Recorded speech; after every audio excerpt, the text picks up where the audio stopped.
Hey guys, it's Nicole, and today I'm going to be reading Frog and Toad Together by Arnold Lobel. On the left page is the publisher's page because I do want to give credit to all the people who created and published this book. And then on the right page is the contents page because there are 5 short stories in this book, all of which I will be reading today. They are called A List, The Garden, Cookies, which is my personal favorite, Dragons and Giants, and The Dream. I hope that you guys enjoy. A List.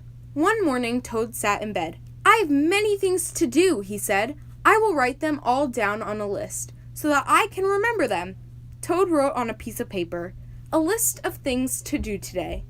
Then he wrote, "Wake up." "I have done that," said Toad, and he crossed out "Wake up." Then Toad wrote other things on the paper. A list of things to do today. Wake up, eat breakfast, get dressed, go to Frog's house, take walk with Frog, eat lunch, take nap, play games with Frog, eat supper, and go to sleep. "There," said Toad. "Now my day is all written down." He got out of bed and had something to eat. Then Toad crossed out, eat breakfast. Toad took his clothes out of the closet and put them on. Then he crossed out, get dressed. Toad put the list in his pocket. He opened the door and walked out into the morning. Soon Toad was at Frog's front door. He took the list from his pocket and crossed out, go to Frog's house. Toad knocked at the door. "Hello," said Frog. "Look at my list of things to do," said Toad. "Oh," said Frog, "that is very nice." Toad said, "My list tells me that we will go for a walk." "All right," said Frog, "I am ready."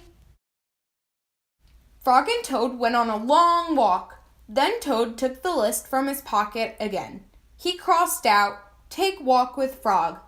Just then, there was a strong wind. It blew the list out of Toad's hand. The list blew high up into the air. "Help!" cried Toad. "My list is blowing away. What will I do without my list?" "Hurry," said Frog. "We will run and catch it." "No!" shouted Toad. "I cannot do that." "Why not?" asked Frog. "Because," wailed Toad, "running after my list is not one of the things that I wrote on my list of things to do." Frog ran after the list. He ran over hills and swamps, but the list blew on and on. At last, Frog came back to Toad. "I am sorry," gasped Frog, "but I could not catch your list." "Blah," said Toad. "I cannot remember any of the things that were on my list of things to do. I will just have to sit here and do nothing," said Toad. Toad sat and did nothing. Frog sat with him. After a long time, Frog said, "Toad, it is getting dark. We should be going to sleep now." "Go to sleep!" shouted Toad. "That was the last thing on my list." Toad wrote on the ground with a stick, "Go to sleep." Then he crossed out, "Go to sleep." "There," said Toad. "Now my day is all crossed out." "I am glad," said Frog. Then Frog and Toad went right to sleep. The garden. Frog was in his garden. Toad came walking by. "What a fine garden you have, Frog," he said. "Yes," said Frog. "It is very nice, but it was hard work." "I wish I had a garden," said Toad. "Here are some flower seeds. Plant them in the ground," said Frog, "and soon you will have a garden." "How soon?" asked Toad. "Quite soon," said Frog. Toad ran home. He planted the flower seeds. "Now seeds," said Toad, "start growing." Toad walked up and down a few times. The seeds did not start to grow. Toad put his head close to the ground and said loudly, "Now seeds, start growing." Toad looked at the ground again. The seeds did not start to grow. Toad put his head very close to the ground and shouted, "Now seeds, start growing!" Frog came running up the path. "What is all this noise?" he asked. "My seeds will not grow," said Toad. "You are shouting too much," said Frog. "These poor seeds are afraid to grow." "My seeds are afraid to grow?" asked Toad. "Of course," said Frog. Leave them alone for a few days. Let the sun shine on them. Let the rain fall on them. Soon your seeds will start to grow. That night, Toad looked out of his window. "Drat," said Toad. "My seeds have not started to grow. They must be afraid of the dark." Toad went out to his garden with some candles. "I will read the seeds a story," said Toad. "Then they will not be afraid." Toad read a long story to his seeds. All the next day, Toad sang songs to his seeds. And all the next day, Toad read poems to his seeds. And all the next day, Toad played music for his seeds. Toad looked at the ground. The seeds still did not start to grow. "What shall I do?" cried Toad. "These must be the most frightened seeds in the whole world." Then Toad felt very tired, and he fell asleep. "Toad, Toad, wake up," said Frog. "Look at your garden." Toad looked at his garden. Little green plants were coming up out of the ground. "At last," shouted Toad, "my seeds have stopped being afraid to grow." "And now you will have a nice garden too," said Frog. "Yes," said Toad, "but you were right, Frog. It was very hard work." Cookies. Toad baked some cookies. "These cookies smell very good," said Toad. He ate one. "And they taste even better," he said. Toad ran to Frog's house. "Frog, Frog," cried Toad, "taste these cookies that I have made." Frog ate one of the cookies. "These are the best cookies I have ever eaten," said Frog. Frog and Toad ate many cookies, one after another. "You know, Toad," said Frog, with his mouth full, "I think we should stop eating. We will soon be sick." "You are right," said Toad. "Let us eat one last cookie, and then we will stop." Frog and Toad ate one last cookie. There were many cookies left in the bowl. "Frog," said Toad, "let us eat one very last cookie, and then we will stop." Frog and Toad ate one very last cookie. "We must stop eating," cried Toad, as he ate another. "Yes," said Frog, reaching for a cookie. "We need willpower." "What is willpower?" asked Toad. "Willpower is trying hard not to do something that you really want to do," said Frog. "You mean like trying not to eat all of these cookies?" asked Toad. "Right," said Frog. Frog put the cookies in a box. "There," he said. "Now we will not eat any more cookies." "But we can open the box," said Toad. "That is true," said Frog. Frog tied some string around the box. "There," he said. "Now we will not eat any more cookies." "But we can cut the string and open the box," said Toad. "That is true," said Frog. Frog got a ladder. He put the box up on a high shelf. "There," said Frog. "Now we will not eat any more cookies." "But we can climb the ladder and take the box down from the shelf and cut the string and open the box," said Toad. "That is true," said Frog. Frog climbed the ladder and took the box down from the shelf. He cut the string and opened the box. Frog took the box outside. He shouted in a loud voice, "Hey birds, here are some cookies!" Birds came from everywhere. They picked up all the cookies in their beaks and flew away. "Now we have no more cookies to eat," said Toad sadly. "Not even one." "Yes," said Frog, "but we have lots and lots of willpower." "You may keep it all, Frog," said Toad.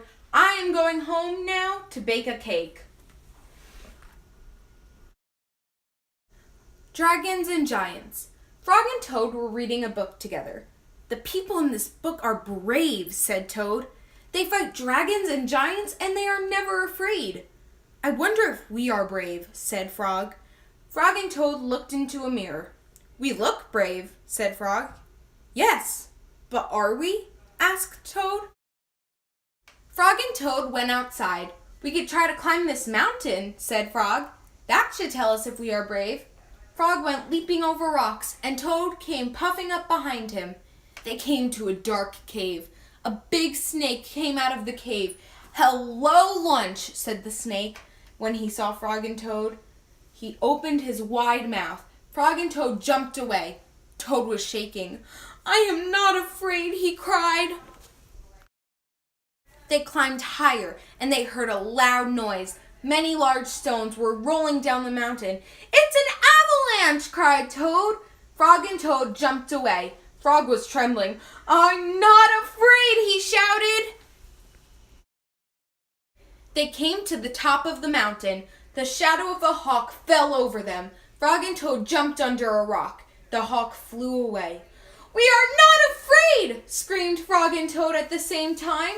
Then they ran down the mountain very fast. They ran past the place where they saw the avalanche. They ran past the place where they saw the snake. They ran all the way to Toad's house.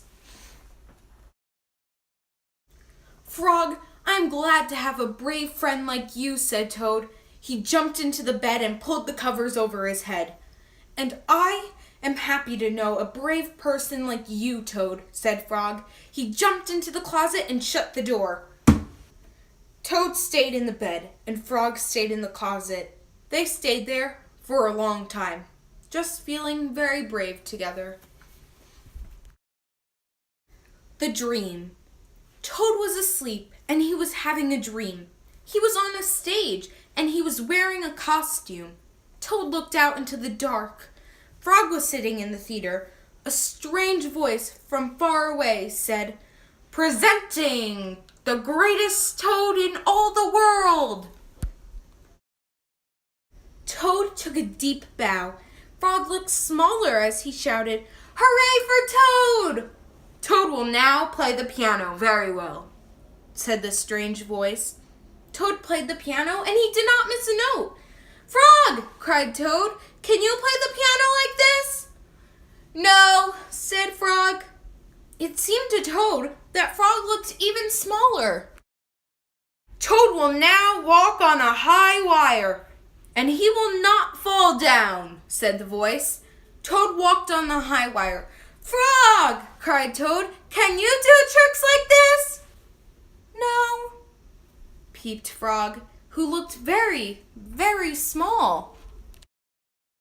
"Toad will now dance, and he will be wonderful," said the voice. "Frog, can you be as wonderful as this?" said Toad.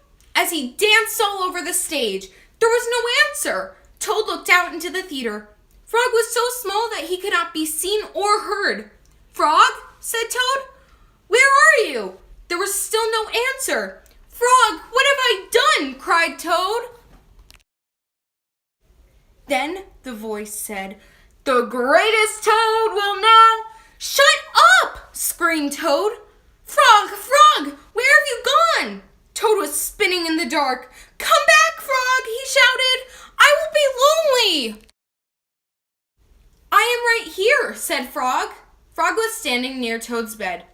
"Wake up, Toad," he said. "Frog, is that really you?" said Toad. "Of course it is me," said Frog.